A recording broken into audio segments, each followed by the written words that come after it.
Welcome to జిల్లా dairy. నేను విజయ్. ముందు హెడ్లైన్స్ చూద్దాం. దక్షిణాదిన బీజేపీకి ఊహించని ఎంపీ సీట్ అన్న కిషన్ రెడ్డి. మళ్లీ మోడీ పీఎం కావాలని ప్రజలు సంకల్పమన్న కేంద్ర మంత్రి.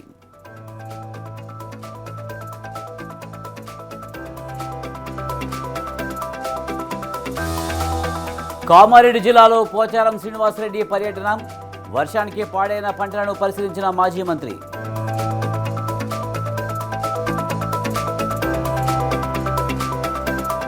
మార్పులకు అనుగుణంగా పార్టీ మారాలన్న కృష్ణప్రసాద్. సీఎం జగన్ కూడా ఒకే పార్టీలో లేరని ఎమ్మెల్యే వ్యాఖ్య.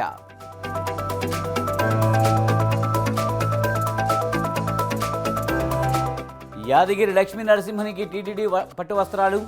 జగన్మోహని అవతారంలో ఉన్న స్వామికి ప్రత్యేక పూజలు.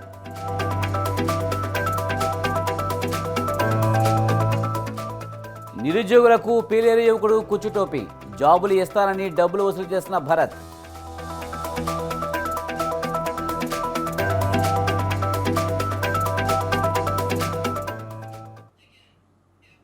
ప్రధానిగా మూడోసారి నరేంద్ర మోడీనే రావాలని దేశవ్యాప్తంగా ప్రజలు దృఢ సంకల్పంతో ఉన్నారని కేంద్ర మంత్రి కిషన్ రెడ్డి అన్నారు. దక్షిణ భారతదేశంలో ఊహించని విధంగా బీజేపీ ఈసారి ఎక్కువ పార్లమెంట్ స్థానాలు వస్తాయన్నారు. బీజేపీ లీగల్ లెజిస్లేటివ్ అఫైర్స్ ఆధ్వర్యంలో జరిగిన అడ్వకేట్ మీట్లో కిషన్ రెడ్డి ముఖ్య అతిథిగా మాట్లాడారు.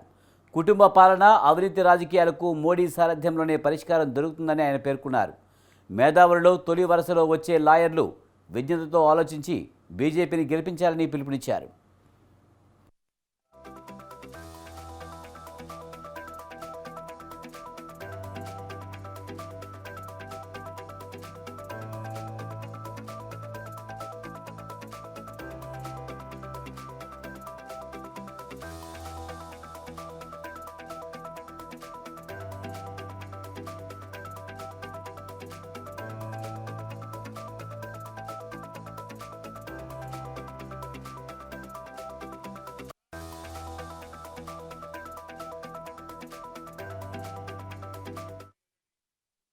తెలంగాణలో ప్రస్తుతం ఉన్నటువంటి రాజకీయ పరిస్థితుల నేపథ్యంలో గత శాసనసభ ఎన్నికల్లో కూడా భారతీయ జనతా పార్టీ పైన ఒక తప్పుడు ప్రచారం చేసేటువంటి ప్రయత్నం చేయడం.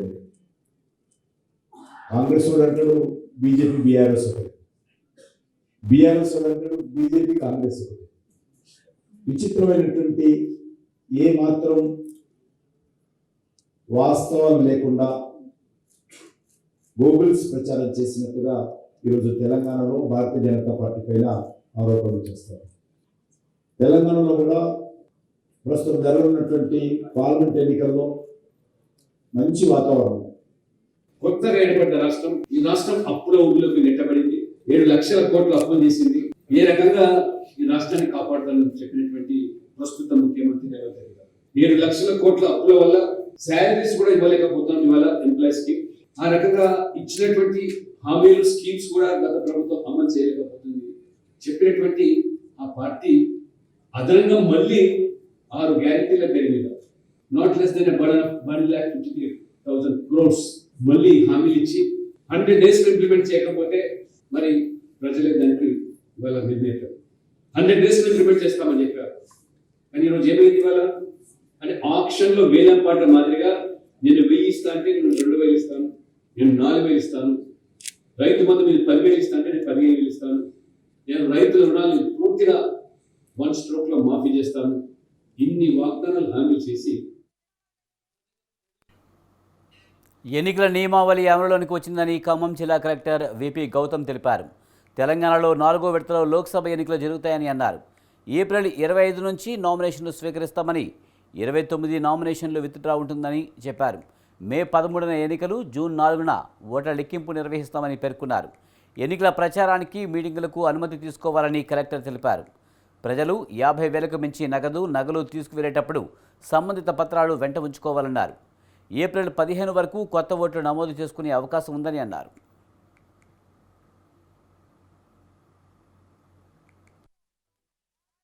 మీ అందరికీ తెలుసు, నిన్న ఎలక్షన్ కమిషన్ ఆఫ్ ఇండియా ఈ జనరల్ ఎలక్షన్ సంబంధించి, లోక్సభకు జరిగే జనరల్ ఎలక్షన్ సంబంధించి షెడ్యూల్ నిన్న విడుదల చేసింది.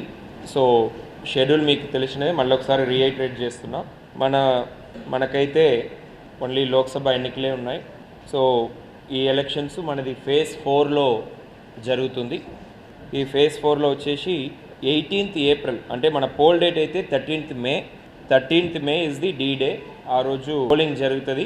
4th June is the counting అనేది అందరికీ ఆల్ 7 ఫేజెస్కి కలిపి జరుగుతుంది. సో 4th జూన్ దాకా మనం పోలింగ్ అయ్యి ఒక 20 రోజుల దాకా మన EVMs, postal ballots counting centre వద్ద ఉన్న స్ట్రాంగ్ రూమ్స్లో భద్రపరచడం జరుగుతుంది.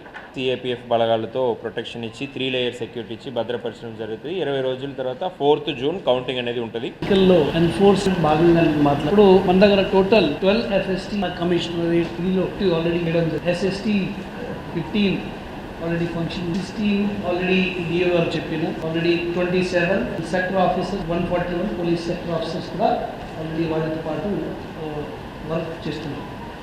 డిస్కస్ చేసి ఫైనల్ చేస్తున్నాము. బట్ ఇప్పుడు ప్రజెంట్ పరిస్థితిలో మనకు 83 క్రిటికల్ పోలింగ్ లొకేషన్స్తో 205 క్రిటికల్ పోలింగ్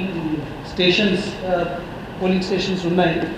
ఇందులో మేము ఇప్పుడు మనకు ఆల్రెడీ 3 CISF కంపెనీ మన కమిషనరేట్లో జిల్లాలో ఆల్రెడీ వచ్చినాయి. వాళ్ళు ఇప్పుడు అన్ని ప్లేసెస్లో flag March, confidence building measures చేస్తున్నారు. వాళ్ళకి ఇమీడియట్గా ఈ SSTతో FSTతో అండ్ ఇంట్రెస్ట్. కామారెడ్డి జిల్లాలో మాజీ మంత్రి పోచారం శ్రీనివాసరెడ్డి పర్యటించారు. వడగండ్ల వర్షంతో నేలరాలిన పంటలను ఆయన పరిశీలించారు. బాన్సువాడ నియోజకవర్గంలో నష్టపోయిన రైతులను ప్రభుత్వం ఆదుకోవాలని కోరారు.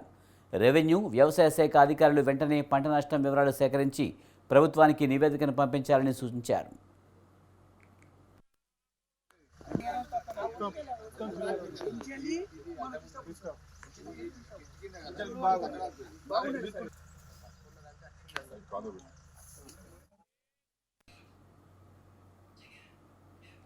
రెండోసారి టికెట్ కేటాయించిన జగన్మోహన్ రెడ్డికి రుణపడి ఉంటారని పెందుర్తి వైసీపీ ఎమ్మెల్యే అభ్యర్థి అన్నంరెడ్డి అదీప్ రాజు అన్నారు. జగన్ నమ్మకాన్ని వమ్ము చేయకుండా రెండోసారి ఎమ్మెల్యేగా గెలుస్తానని ధీమాగా చెప్పారు. ప్రతి హామీని అమలు చేసిన తమకు ఓటు అడిగే హక్కు ఉంటుందన్నారు. అదీప్ రాజును అభ్యర్థిగా మరోసారి వైసీపీ అధిష్టానం ప్రకటించడంతో భారీ బైక్ ర్యాలీ నిర్వహించారు. వేపగుంట మీనాక్షి కళ్యాణ మండపం నుంచి పెందుర్తి జంక్షన్ వరకు ఈ భారీ బైక్ ర్యాలీ జరిగింది. ర్యాలీలో అనేక మంది వైసీపీ అభిమానులు, పార్టీ నేతలు, కార్యకర్తలు పాల్గొన్నారు. ఈరోజు ఏదైతే నిన్న గౌరవ ముఖ్యమంత్రి వర్యులు జగన్మోహన్ రెడ్డి గారు ఎంతో నమ్మకంతో నాకు మళ్ళీ 2024 ఎన్నికల్లో రాబోయేటువంటి జనరల్ ఎలక్షన్స్లో శాసనసభ అభ్యర్థిగా వైఎస్ఆర్ కాంగ్రెస్ పార్టీ తరఫున పోటీ చేసేటువంటి అవకాశం జగన్మోహన్ రెడ్డి గారు ఇచ్చిన తర్వాత నిన్న చెప్పినప్పటికీ కూడా ఒక్క రోజులోనే ఇంత పెద్ద ఎత్తున మా వైఎస్ఆర్ కాంగ్రెస్ పార్టీ నాయకులు, కార్యకర్తలు, అభిమానులు, కుటుంబ సభ్యులందరూ కూడా ఇంత ఆత్మీయత, ఇంత అభిమానాన్ని నా మీద చూపిస్తూ ఇంత పెద్ద ఎత్తున ఈ ర్యాలీని సక్సెస్ చేశారు. వాళ్ళందరికీ కూడా, ప్రతి ఒక్కరికి కూడా పేరు పేరున హృదయపూర్వకమైన పాదవందనాలు తెలియజేసుకు, ఖచ్చితంగా ఈ అభిమానం, ఈ ఆప్యాయతతో పాటు వారి తొలక కష్టంతో మళ్ళీ జగన్మోహన్ రెడ్డి గారు పెట్టుకున్న నమ్మకాన్ని వమ్ము చేయకుండా మళ్ళీ రాబోయేటువంటి ఎన్నికల్లో పెందుర్తి నియోజకవర్గంలో వైఎస్ఆర్ కాంగ్రెస్ పార్టీ తరఫున గెలిచి తీరుతాను అంటున్నది ఇవాళ తెలియజేస్తున్నాను. సీఎం జగన్ కూడా ఒకే పార్టీలో లేరనే విషయాన్ని ప్రస్తావించారు ఎన్టీఆర్ జిల్లా టీడీపీ నేత మైలవరం ఎమ్మెల్యే వసంత కృష్ణప్రసాద్. మీడియాలో పనిచేసేవారు ఒకే ఛానల్లో ఉంటారా? అలానే రాజకీయాల్లో వస్తున్న మార్పులకు అనుగుణంగా పార్టీ మారానని ఆయన పేర్కొన్నారు. పార్టీ మార్పుపై వసంత కృష్ణప్రసాద్ను మీడియా ప్రశ్నించినప్పుడు ఆయన ఈ విధంగా స్పందించారు. అమరావతి రాజధాని, నియోజకవర్గం అభివృద్ధి విషయంలో జగన్ మాట తప్పారని వసంత ఆరోపించారు.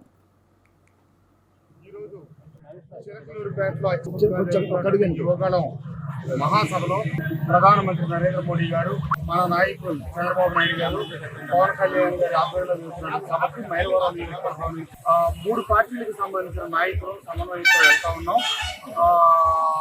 మన బాలా గారు వస్తున్నారు, ఇప్పుడే నాతో మాట్లాడారు. వారు అక్కడి నుంచి జనాన్ని సమీకరించుకుని తీసుకెళ్లే ప్రయత్నంలో ఉన్నారు. అట్లాగే గాంధీ గారికి నాయకుల యొక్క ప్రోటోకాల్ కార్యక్రమాన్ని అప్పగించింది పార్టీ. అందువల్ల వారు మన పవన్ కళ్యాణ్ గారు, మోడీ గారి దగ్గర ప్రోటోకాల్ కార్యక్రమంలో ఉన్నారు. ఇక్కడ చెరుకుమల్లి సురేష్ తదితరులు అందరూ వచ్చారు. జెండాల విషయం అనేటప్పటికీ ప్రధానంగా ఇక్కడ తెలుగుదేశం పార్టీ బలంగా ఉంది కాబట్టి జనసేన కూడా అలాగే బలంగా ఉంది. ఆ కార్యకర్తల దగ్గర ఆయా పార్టీలకు జెండాలు ఉన్నాయి కాబట్టి ఫస్ట్ వాటి డిస్ప్లే చేశారు. రాబోయే రోజుల్లో మీరు సూచించిన విధంగా మా మధ్య వ్యత్యాసం లేదు, అన్ని జెండాలు అందరికీ చేస్తాం. ఈరోజు నిజామాబాద్ వ్యవసాయ మార్కెట్లో రికార్డు స్థాయిలో పసుపు ధర పలుకుతుంది. ఈ నేపథ్యంలో కమిషన్ ఏజెంట్లు రెచ్చిపోతున్నారని రైతులు ఆవేదన వ్యక్తం చేస్తున్నారు. రైతుల నుంచి పసుపు కొనుగోలు చేస్తున్న కమిషన్ ఏజెంట్ల కర్తాత్ పేరుతో 2 నుంచి 3 కిలోల వరకు పసుపును దోచుకుంటున్నారని ఆరోపణలు వస్తున్నాయి. తర్వాత తమకు అమ్ముతున్న కమిషన్ ఏజెంట్ల తూకంలో భారీ వ్యత్యాసం చూపిస్తున్నారని ట్రేడర్లు ఆందోళన చెందుతున్నారు. పసుపు బస్తాకు 60 కిలోలకు బదులు 53 కిలోలే ఉంటుందని ట్రేడర్ రాజేష్ దాల్మియా వాపోయారు. श्री राम जी टेरेस मेरा फर्म का नाम है और हम डेली है ना मार्केट में पूरा गंज का टेरेस डालते, जितना माल है उतना परचेस करते। विश्वास पे गंज में काम चलता है। लेकिन अभी आज हमने एक अमन चिन्ह कृष्णकांत दुकान पे माल परचेस किया था कल, आज काटा करने गए तो काटा करे बाद में हमारा आदमी जब माल उठाने गया तो 60 किलो को 53 केजी माल आ रहा है। तो ऐसा विश्वासघात हुए तो आदमी कहाँ से जिंदा रहेगा। और रोज करोड़ों का व्यापार होता है। आज हल्दी 150 रुपए किलो हल्दी है। अगर ऐसा नुकसान का काम हुए तो हम कहाँ से पेमेंट दे सकते। ये विश्वास टूट रहा है। मार्केट यार्ड में ये काम नहीं होना चाहिए। सेठ का काम है पूरा ध्यान रखना। अब वो बोलते हैं धड़वई काटा करा, तो धड़वई का काम धड़वई कर रहा है, लेकिन आपका भी काम जो है वो करना जरूरी है। तो मेहरबानी करके इन पे जो भी है कार्रवाई होना चाहिए। रोज करोड़ों का व्यापार होता है, ऐसा काम हुए तो। శ్రీ లక్ష్మీ నరసింహస్వామికి తిరుమల తిరుపతి దేవస్థానం తరపున టీటీడీ అధికారులు పట్టు వస్త్రాలు సమర్పించారు. దేవస్థానం డీఈఓ లోకనాథం, ఆలయ పర్యవేక్షకులు సురేష్ అర్చకులతో కలిసి స్వయంభూ పంచ నరసింహస్వామిని దర్శించుకుని ప్రత్యేక పూజలు చేశారు. బ్రహ్మోత్సవాల్లో భాగంగా జగన్మోహని అవతారంలో దర్శనమిచ్చిన స్వామివారు దర్శించుకుని పూజలో పాల్గొన్నారు. ఆలయం ఈవో భాస్కర్రావుకు ఆలయ చైర్మన్ నరసింహమూర్తికి పట్టు వస్త్రాలు అందజేశారు.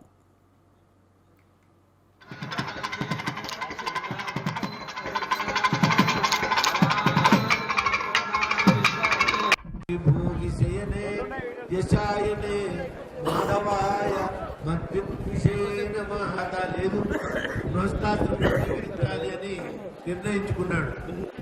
క్షీరసాగర మదనం ఏర్పాటు చేశాడు. ఆలాహనం వచ్చింది. పరమ త్యాగమూర్తి పరమ రంజాన్ మాసాన్ని పురస్కరించుకుని మాజీ deputy mayor Borabanda corporator Baba Fasiuddin ఆధ్వర్యంలో హైదరాబాద్ జూబ్లీహిల్స్లో షహేరా కార్యక్రమం జరిగింది. Telangana PCC working president Mohammed Azharuddin, Jubilee Hills Congress యువనేత నవీన్ యాదవ్ ఈ కార్యక్రమంలో పాల్గొన్నారు. ఉపవాస దీక్షలో ఉన్న ముస్లింలకు భోజనాలు వడ్డించారు. ఇటువంటి సేవా కార్యక్రమం చేపట్టిన హిందూ ముస్లింస్ సేవా సభ్యుల్ని కార్పొరేటర్ బాబా ఫసీయుద్దీన్లు అభినందించారు అజారుద్దీన్. बहुत खुशी का मौका है कि बाबा भाई ने शहरी का जो दावत दी कि मैं कभी लाइफ में फर्स्ट टाइम शहरी की दावत में आया हूँ। कभी नॉर्मली मैं रमजान में बहुत कम बाहर जाता हूँ, लेकिन शहरी की दावत में आया। और सर में नवीन भाई आज बोल रहे थे फर्स्ट टाइम ये टाइम से खाना खाए, बट लेकिन मुझे बहुत खुशी हुई जैसा कि नवीन भाई ने कहा कि हम सब मिलजुल के काम करें। और हमारे जो जुबली कॉन्स्टिट्यूंसी स्पेशली आज हम जो बोराबंडा में भाई यहाँ पे बाबा भाई यहाँ पे काउंसिलर है, उनको पूरा का साथ देना चाहिए। और पूरे लोगों को जब हम पॉलिटिक्स में आते हैं तो हमारा काम है कि जब लोग आपको चुन के लाते हैं तो अपन उनसे काम करना जरूरी होता है और फर्ज बन जाता है और मैंडेटरी होता है। तो मैं यही उम्मीद करता हूँ कि जितने भी लोग आज यहाँ पे आए उनको मैं रमजान की యాదాద్రి జిల్లా తుఫ్రాన్పేటలోని గ్రీన్ స్టార్ వెంచర్లో ఫ్లాట్లు కొన్న తమను రియల్ ఎస్టేట్ సంస్థ పార్ట్నర్ అంబికా ప్రసాద్ ఇబ్బంది పెడుతున్నారని బాధితులు చెప్పారు. తమ ఫ్లాట్లను కబ్జా చేసి తమను అక్కడికి రానివ్వడం లేదని వారు వాపోయారు. వెంచర్ చుట్టూ ప్రహరీ నిర్మించిన అంబికా ప్రసాద్ తమ మీదకు కుక్కలను వదులుతున్నారని బాధితులు ఆవేదన వ్యక్తం చేశారు. న్యాయం చేయాలంటూ ఫ్లాట్ కొనుగోలు చేసిన కుసుమ సత్యనారాయణ తదితరులు గ్రీన్ స్టార్ వెంచర్ వద్ద టెంట్ వేసి ధర్నా చేశారు.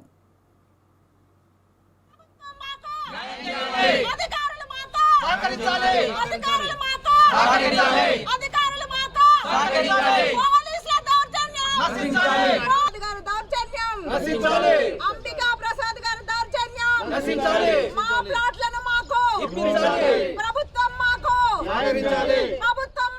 మా హస్బెండ్ ఎక్స్-సర్వీస్ సార్, తను ఎయిర్ ఫోర్స్ లో జాబ్ చేసేవాడు. అతను ఆ డబ్బులతో వచ్చిన పెన్షన్ ని మాకు అప్పుడు 1,50,000 రూపాయలు వచ్చాయి. 20 ఏళ్ళ కిందట మా హస్బెండ్ 15 ఇయర్స్ పెన్షన్ తీసుకొచ్చి దీంట్లో పెట్టాను సార్. ఇక్కడ మమ్మల్ని 20 ఏళ్ళ నుంచి మమ్మల్ని మానసికంగా ఎంతో ఇబ్బంది పెడుతున్నాడు. మేము ఎన్నిసార్లు వచ్చి మా మీద కుక్కలు వదిలేవాడు. ఇక్కడ ఉన్న అతను ఎవరైతే ఉన్నారో అతను మమ్మల్ని రాగానే 101 ఫోన్ చేయడం, వాళ్ళు వచ్చి అక్కడికి రండి, సీఐ దగ్గరికి రండి, అక్కడ రండి, ఇక్కడ రండి అని. మా హస్బెండ్ 15 సంవత్సరాలు దేశ రక్షణ కోసం మా హస్బెండ్ అక్కడ పోరాటం చేస్తే 15 సంవత్సరాల పోరాటంలో వచ్చిన పైసల్ని మేము ఇందులో పెట్టాము సార్. ఇందులో పెడితే ఇతడు ఈరోజు కోట్లు దీన్ని సంపాదించుకుంటున్నాడు. మేము మొత్తం లాస్ అయ్యి రోడ్డు మీద పడ్డాం సార్. మా హస్బెండ్ దేశ రక్షణ చేశాడు, కానీ మా పైసలు ఆ దేశ రక్షణ కోసం ఏవైతే పెన్షన్ డబ్బులు వచ్చాయో ఆ డబ్బులు అంబికా దర్బార్ దురాక్రమణకు అతను తీసుకున్నాడు సార్. ఆ డబ్బులు మొత్తం పోయాయి సార్ మా డబ్బులు. మేము బాధితులం. ఇందుట్లో ఎక్స్ సర్వీస్ మెన్ మేడం చెప్పారు. అట్లానే నేను 108 అంబులెన్స్లో చేస్తుంటాను.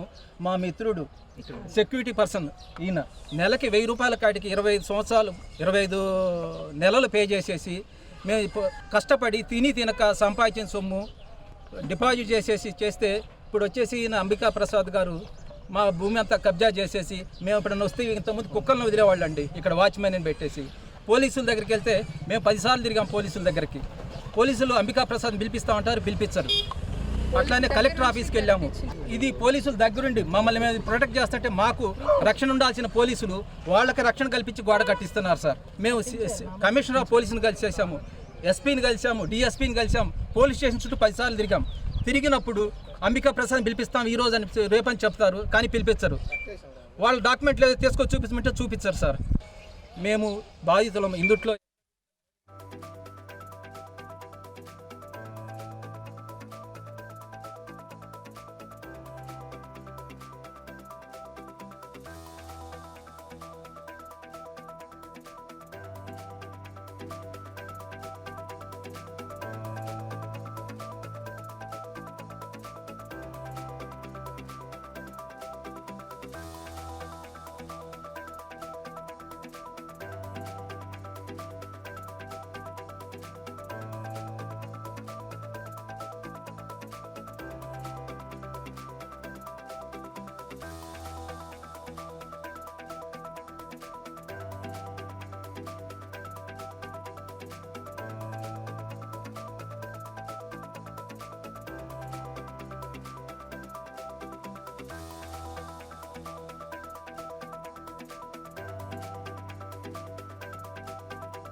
కోరిన కోరికలు తీర్చే భక్తుల కొంగు బంగారంగా విరాజిల్లుతున్న శ్రీ మల్లికార్జున స్వామి కళ్యాణోత్సవం వైభవంగా సాగుతుంది. పెద్దపల్లి జిల్లా ముర్మూర్లో కొమరవెల్లి మల్లన్న తరహాలో మల్లికార్జున స్వామి కళ్యాణోత్సవంలో భారీ సంఖ్యలో భక్తులు పాల్గొన్నారు. 64 ఏళ్ల క్రితం వెలిసిన మల్లికార్జున స్వామి ఉత్సవాలను ప్రతి ఏటా కనుల పండుగగా నిర్వహిస్తున్నారు. భక్తులు సేద తీరేందుకు చలువ పందిళ్లు, మంచినీరు, అన్నప్రసాదాలు ఏర్పాటు చేసినట్లు నిర్వాహకులు తెలిపారు. శ్రీ మురుమూరు కుమరన్న జాతర శ్రీ మల్లికార్జున స్వామి వారి కళ్యాణోత్సవం ఈరోజు మరి 12 గంటల 35 నిమిషాలకు జరుగుతుంటే ఎంతో కన్నుల విందుగా ఆ భగవంతుని కళ్యాణోత్సవం వేలాది భక్తుల సమక్షంలో మరి నిర్వహించడం జరిగింది. భగవంతుని కళ్యాణోత్సవం మరి అతివైభవంగా నిర్వహించడం జరిగింది. కాబట్టి భక్తులందరికీ విజ్ఞప్తి చేయడం ఏంటంటే మరి రాబో రోజుల్లో కూడా మరి ఆ భగవంతుని వేడుకొని ఎవరైతే కోరికలు నెరవేర్చాలని భగవంతుని మాత్రం కోరుకుంటే తప్పకుండా ఆ మల్లికార్జున స్వామి భక్తుల కోరికలు నెరవేర్స్తారని తెలియజేస్తూ మరి రేపు ఉదయం 4:30 గంటలకు అగ్ని ప్రవేశం కూడా ఉంటుంది. అగ్నిగుండాలి. ఆ అగ్నిగుండంలో వందలాది భక్తులు మరి వాళ్ళు కోరికలు నెరవేర్చిన సందర్భంగా ఆ అగ్ని ప్రవేశం కూడా నిర్వహించబడతాయి. కాబట్టి మల్లికార్జున స్వామి భక్తులందరికీ మనస్ఫూర్తిగా వందనాలు తెలియజేస్తారు. అంగరంగ వైభవంగా కొమరవెల్లి మల్లికార్జున స్వామి తర్వాత కొమరన్న జాతర అంటే విశేషం. ఇక్కడ మన మున్మూరు గ్రామంలో జరుగుతుంది. గత 64 సంవత్సరం నుండి ఈ జాతర జరుగుతుంది. మా నాన్నగారు, నాది ఇక్కడే రామగుండం దగ్గర మన పొట్యాల, మా నాన్నగారు చిన్న ఉన్నప్పటి నుంచి ఈ జాతరకు వస్తుండు. ఆయన తదనంతరం నేను ఈ జాతరకు వచ్చి ఇక్కడ బ్రహ్మోత్సవాలు చేయడం ఇట్లా నా అదృష్టము. ఇక్కడ భక్త జనాలు ఇట్లా చాలా అద్భుతంగా వస్తారు. అంగరంగ వైభవంగా జరుగుతాయి ఈ జాతర. ఇట్లా కొన్ని వేల సంఖ్యలో ప్రజలు వచ్చి ఇక్కడ నిద్రించి ఇక్కడ అనేక విధంగా స్వామివారిని కొలిచి ఆ యొక్క కోరికలు నెరవేర్చుకొని ఇక్కడ జాతర ఇట్లా చాలా అద్భుతంగా జరుగుతుంది. ఇంకోటి ఏంటంటే ఉదయము గౌరీ గణపతి పూజతోటి స్టార్ట్ చేసి తర్వాత పుణ్యావచనము గౌరీ దేవత సకల దేవత ఆరాధన చేసి హోమ కార్యక్రమం చేసుకొని తదనంతరం మహా కుంభాభిషేకము స్వామివారికి సమర్పించి తదనంతరం కళ్యాణోత్సవం మహా అద్భుతంగా జరిపించి తర్వాత సాయంత్రము 4 గంటల హైదరాబాద్ లోక్సభ స్థానం అభ్యర్థిగా బరిలోకి దిగారు నేషనల్ క్రిస్టియన్ బోర్డు జాతీయ అధ్యక్షులు జాన్ మాస్క్. క్రైస్తవుల పట్ల కేంద్ర రాష్ట్ర ప్రభుత్వాలు పార్టీలు అనుసరిస్తున్న వైఖరికి నిరసనగా పార్లమెంట్ ఎన్నికలలో తమ అభ్యర్థులు పోటీ చేస్తారని జాన్ తెలిపారు. క్రైస్తవులపై దాడులు జరిగితే పట్టించుకునే ప్రభుత్వాలు లేవని ఆయన విమర్శించారు. క్రైస్తవ మైనార్టీల నిధులను దారి మళ్లిస్తున్న ప్రభుత్వాల వైఖరికి నిరసనగా దేశంలోని అన్ని పార్లమెంటరీ నియోజకవర్గాలలో పోటీ చేసి సత్తా చాటుతామన్నారు. పార్లమెంట్ ఎలక్షన్లో భారతదేశ వ్యాప్తంగా నేషనల్ క్రిస్టియన్ బోర్డు తరఫున 100 మంది అభ్యర్థులను ఎలక్షన్లో నిలబెట్టడం జరుగుతుంది. ప్రతి నియోజకవర్గంలో ఏదైతే లోక్సభ అభ్యర్థులు మా వాళ్ళు నిల్చుంటున్నారో అక్కడ ఒక్కొక్క నియోజకవర్గంలో 100 మంది పాస్టర్లతో మేము నామినేషన్ వేయించబోతున్నాం. ఎందుకంటే ఇప్పటి వరకు భారతదేశంలో చూస్తే క్రైస్తవుల ఓట్ల ద్వారా క్రైస్తవుల ఓట్లతో అందరూ రాజ్యాన్ని పరిపాలించారు. ఇలా మా ఓటు అంతా వృధా అయిపోయింది ఇన్ని సంవత్సరాల వరకు. కాబట్టి ఇప్పుడు నేషనల్ క్రిస్టియన్ బోర్డు తరఫున ఎక్కడైతే మా అభ్యర్థులు క్రిస్టియన్ బోర్డు అభ్యర్థులు పోటీ చేస్తున్నారో అక్కడ ఒక్కొక్క ఎంపీ కాన్స్టిట్యున్సీలో 100 మందితోని పాస్టర్లతోని నామినేషన్ వేయబోతున్నాం. మేము గెలవాలని కాదు, మా ఓటు విలువైందనేది ఇక్కడ ఉన్న రాజకీయ పార్టీలు తెలియజేయాలని మేము ఈ నామినేషన్ వేస్తున్నాం. దాంతోపాటు హైదరాబాద్ నడిబట్టున ఎంఐఎం పార్టీ నుంచి అసద్దీన్ ఓవైసీ గారు నామినేషన్ ఇస్తున్నారు. బీజేపీ పార్టీ నుంచి అక్క మాధవి గారు నామినేషన్ ఇస్తున్నారు. అలాగే క్రైస్తవుల పక్షాన నేషనల్ క్రిస్టియన్ బోర్డు జాతీయ అధ్యక్షుడు కడప జిల్లా Rajampet assembly segment TDP incharge Batyala చెంగల్రాయుడుకు టికెట్పై అధిష్టానం దోబూచినట తగదని ఆ పార్టీ కార్యకర్తలు అన్నారు. చెంగల్రాయుడికి టికెట్ ఇవ్వకపోతే టీడీపీకి రాజీనామా చేస్తామని వారు హెచ్చరించారు. గత ఎన్నికల్లో ఓడినప్పటికీ చెంగల్రాయుడు నిత్యం కార్యకర్తలకు అందుబాటులో ఉంటున్నారని పార్టీ కార్యక్రమాలు నిర్వహిస్తున్నారని వారు తెలిపారు. తెలుగు యువత అధ్యక్షుడు పుత్తా సుధీర్ ఆధ్వర్యంలో మాధవరంలో జరిగిన సమావేశంలో కార్యకర్తలు తమ అభిప్రాయాన్ని స్పష్టంగా వెల్లడించారు.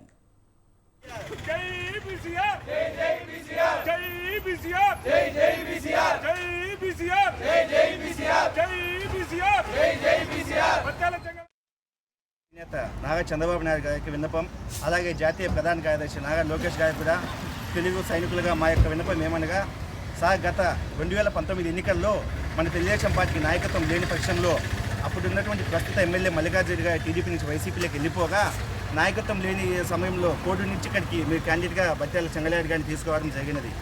అప్పుడు ఏ నాయకుడు లేకపోయినా కూడా ఆయన అప్పుడున్న ప్రత్యక్ష ఎన్నికల్లో ఓడిపోతామని తెలిసినా కూడా బలంగా పార్టీ పక్షాన నిలబడి ఓడిపోవడం జరిగినది. ఓడిపోయినా కూడా చాలామంది రాష్ట్రంలో ఎంతోమంది పార్టీకి దూరంగా ఉన్నప్పటికీ ఓడిపోయిన మరుసటి రోజు నుంచే నేటి వరకు కూడా నిత్యం ప్రజల్లో ఉంటూ ఎన్నో కార్యక్రమాలు చేస్తూ అదేవిధంగా చాలామంది కార్యకర్తలకు అండగా నిలబడడం జరుగుతూ ఉన్నది.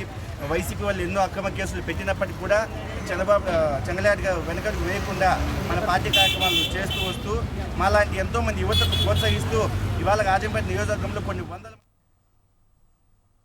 ఎన్నికల కోడ్ అమలులోకి రావడంతో పశ్చిమ గోదావరి జిల్లా పాలకొల్లులోని రాజకీయ నాయకుల విగ్రహాలకు మున్సిపాలిటీ ఆధ్వర్యంలో ముసుగులు వేశారు.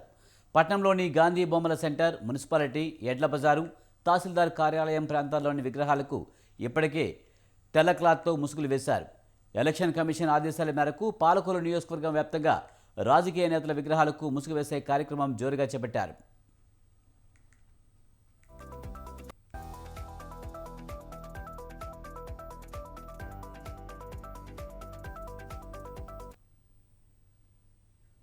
శ్రీకాకుళం జిల్లా పలాస గ్రామ దేవత శ్రీ ఎల్లమ్మ ఉత్సవాలు జరుగుతున్నాయి. ఎల్లమ్మ జాతర ప్రతి ఏటా శివరాత్రి నుంచి 11వ రోజు జరుగుతుందని అర్చకులు చెప్పారు. ముందు తార్లకోట రాజుగారి ఇంటి వద్ద ముహూర్తాలు తీసి వెంటనే పసుపు కొమ్ములు కొని వాటితో కుంకుమ పంట పండిస్తారు. కుంకుమ పంట అంటే పసుపు కొమ్ములతో కుంకుమ తయారు చేసి గ్రామ దేవతకు అలంకరిస్తారు. ఆ కుంకుమనే భక్తులు నుదుటికి పెడతారు. కోరికలు తీర్చే కల్పవల్లిగా, సంతాన లక్ష్మిగా అమ్మవారిని భక్తులు కొలుస్తారు. అరటిగెలను భక్తులు తోరణాలుగా ధరిస్తారు. అమ్మ గిన్నె అక్కడ కొట్టుకో లేకపోతే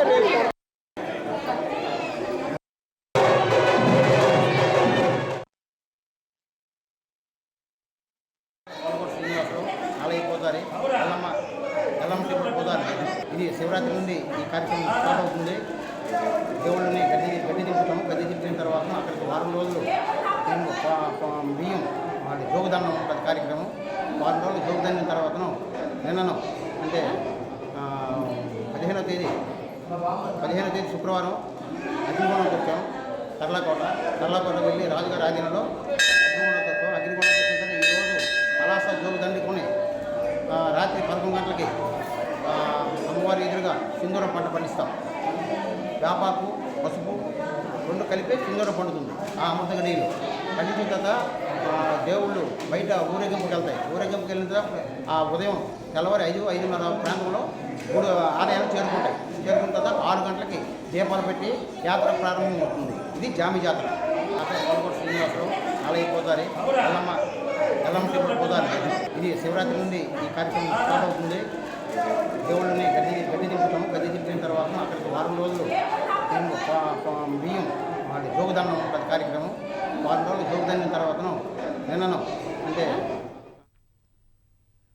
బ్యానర్లు, పోస్టర్లు, రాతలను 24 గంటల్లోగా తొలగించాలని రాజకీయ పార్టీలను చిత్తూరు జిల్లా కుప్పం రిటర్నింగ్ అధికారి ఆదేశించారు. కుప్పం అసెంబ్లీ నియోజకవర్గంలో ఫైనల్ పబ్లికేషన్ నాటికి 2,23,104 మంది ఓటర్లు నమోదయ్యారని ఆయన చెప్పారు.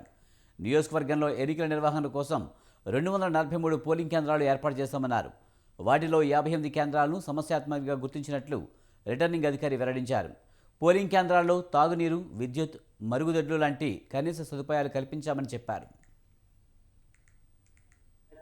నిష్పక్షపాతంగా నిర్వహించడం మనకు మొత్తం 5 టీమ్స్ కూడా నియమించడం జరిగింది. అందుకు సంబంధించి మొత్తం ఎంసీసీ టీం అనేది ఒకటి, అందులో 5 మంది సభ్యులు ఉంటారు. అలాగే ఫ్లయింగ్ స్క్వాడ్ టీం, అందులో ముగ్గురు ఉంటారు, 3 టీములు. అలాగే ఎస్ఎస్టీ బృందాలు అంటే 3 చెక్ పోస్టులు ఉన్నాయి మనకు. కుప్పానికి సంబంధించి 3 చెక్ పోస్టులు ఉన్నాయి. అవి ఏమంటే నడిమూరు, సాతు, బిసానత్తం. ఈ 3 చెక్ పోస్టులు గాను స్టాటిక్ సర్వేలెన్స్ టీం అని కూడా నియమించడం జరిగింది. అట్లే వీడియో సర్వేలెన్స్ టీం కూడా నియమించడం జరిగింది. అందులో 3 బృందాలుగా వాటిని 3 బృందాలుగా నియమించడం జరిగింది. మళ్ళీ వీడియో వ్యూవింగ్ టీం 2 బృందాలు, మరియు ఎక్స్పెండిచర్ మానిటరింగ్ టీం అంటే 2 బృందాలుగా నియమించడం జరిగింది. ఇట్లా మొత్తం మేము 6 బృందాలను ఎన్నికలు సజావుగా నిష్పక్షపాతంగా నిర్వహించడం కానీ వీటిని నియమించడం జరిగింది. మరి వీటితో పాటు సెక్టర్ ఆఫీసర్స్ను 24 మంది సెక్టర్ ఆఫీసర్స్ వాళ్ళని కూడా అపాయింట్ చేయడం జరిగింది. నిశ్చితంగా నిష్పక్షపాతంగా. ఆమె భర్త ఆటో డ్రైవర్ కుమార్ పురుగుల మందు తాగి ఆత్మహత్యాయత్నం చేశారు. వారిని చికిత్స కోసం అంబులెన్స్లో బెల్లంపల్లి ప్రభుత్వ ఆసుపత్రికి తరలించారు. అక్కడి నుంచి మెరుగైన చికిత్స కోసం జిల్లా ఆసుపత్రికి తరలించారు.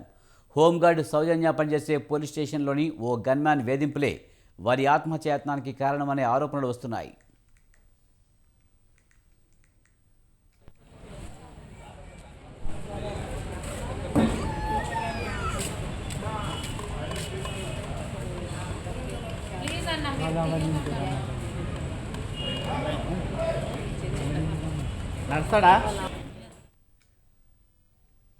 చిత్తూరు జిల్లా పీలేరులో ఘరానా మోసం వెలుగు చూసింది. ఉద్యోగాల పేరుతో 300 మంది నిరుద్యోగులకు పీలేరు యువకుడు కుచ్చిటోపీ పెట్టాడు. హైదరాబాద్లోని తన సాఫ్ట్వేర్ సంస్థలో జాబులు ఇప్పిస్తానని ఏపీ, తెలంగాణలోని నిరుద్యోగులకు రెడ్డి ఆలియాస్ భరత్ ఆకర్షించాడు. ఒక్కొక్కరి నుంచి 2 నుంచి 4 లక్షల రూపాయల దాకా వసూలు చేసినట్లు బాధితులు చెప్పారు. 2 నెలల జీతాలు చెల్లించినప్పటికీ తర్వాత ఇవ్వకపోవడంతో భరత్ గురించి బాధితులు ఆరా తీశారు. దీంతో భరత్ మోసం చేసినట్లు వారికి అర్థమైంది. పీలేరు పోలీసులను బాధితులు ఆశ్రయించారు. శాలరీ పడేళ్ళకి వాళ్ళ తమ్ముడు 3 నెలలు శాలరీలు పడుతున్నాయి కదని చెప్పేసి మన వాళ్ళు వాళ్ళ తమ్ముళ్ళని, బ్రదర్ని, సిస్టర్లు అందరిని యాడ్ చేసి పడేశారు. వాళ్ళందరి దగ్గర మొత్తానికి ఇది ఎప్పుడు ఎత్తేసారంటే మామూలు శాలరీ అనేది లాస్ట్ మంత్ 1వ తారీఖు 30వ తారీఖు శాలరీ పడాలి. పడపోయే వాళ్ళకి వీళ్ళందరూ శాలరీలు పట్టలేదని వీళ్ళందరిని అడిగితే 4వ తారీఖు కంపెనీలో ఆడిట్ జరుగుతుంది, 4వ తారీఖు శాలరీలు వేస్తారని చెప్పారు. 4వ తారీఖు శాలరీలు వల్ల తర్వాత ఏమని చెప్పారంటే ఇంకా ఆడిట్ కంప్లీట్ అవ్వలేదు, 10, 11 సోమవారం పడతాయి, 10, 11వ తారీఖు పడతాయి అని చెప్పేసి చివరికి ఇంకేం చేశారంటే ఎవరు అన్ని ఫోన్లు స్విచ్ ఆఫ్ చేసుకున్నారు, సైట్ అంతా క్లోజ్ చేసేసారు, ఆఫీస్ అంతా ప్యాకప్ చేసేసారు, ఇంకేం లేదు. వీళ్ళందరికీ బయట దర్జాగా తిరుగుతారు. చిన్నగా వీళ్ళు కష్టపడి చిన్నగా ఈ పోలీసుల దగ్గరికి వెళ్తే ప్రాబ్లం సాల్వ్ కాదని వీళ్ళు కష్టపడి వాడు అడ్రస్ ఇవన్నీ కనుక్కోండి. చివరికి ఈరోజు మళ్ళీ ఏం మాట్లాడిందంటే మేము కడప పులివెందల్లో సెటిల్మెంట్కి వస్తామని చెప్పారు. వీళ్ళెవరితో మాట్లాడాలి, ఒక అబ్బాయితో టచ్లో ఉండు, మేము సెటిల్మెంట్కి వస్తామాడా మీరు అడిగి రాండి. ఇట్లా వీళ్ళందరూ వీళ్ళ మధ్య గొడవలు క్రియేట్ చేయటము, వీళ్ళని విడి తీయటము, ఒక్కొక్కడికి సపరేట్ సెటిల్ చేద్దామని అనుకుంటారు. కానీ నేను వీళ్ళందరూ చెప్పేది ఏంటంటే అందరూ యూనిటీగా ఉంటే మీ పైసలు మీకు వస్తాయని నేను చెబుతాను. ఇతను 3 నెలలు శాలరీ. ఇది వాటి జిల్లా డైరీ. చూస్తూనే ఉండండి స్వతంత్ర.